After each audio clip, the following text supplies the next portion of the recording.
povinné víťazstvo, hoci za 2 body je doma, ale teda nadreli ste sa na ňom poriadne. Skús nejak poďme k zápasu.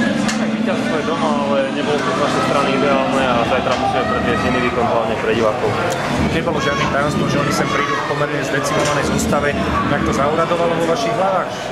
No asi myslím, že vôbec my sme sa normálne pripravili na ten zápas, jak na každý iný, ale bohužiaľ nepredvedli sme takú hru, jak sme mali a budeme sa to snažiť ešte odčiniť zajtra pre tých divákov. V čom bola taká Achillová päta vaša podľa teba dnes?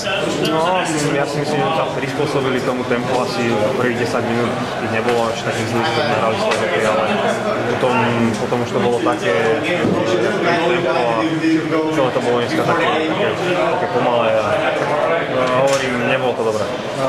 Oni dosť mákali, dosť dreli. Bolo to tým, že sa nejak vyhecovali podľa teba, alebo fakt to bolo tým, že možno z tých nejak nedostali potenciál?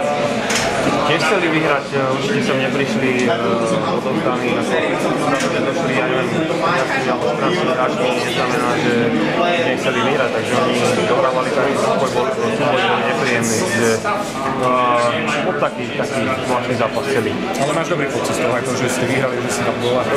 Samozrejme, gól vždy poteší a ešte, chvála Bohu, že aspoň tá výhra, aj keď po predĺžení, ale je to výhra. Spomínal si, že chcete učiniť zajtra ten výkon, zajtra je vypredané, večka sa je dopredu, takže pristúpite aj vy k tomu zápasu zajtra, takže naozaj, ako sa povie, dáte Medvešťaku, čo sa do nás mestí, aj kvôli tým divákom.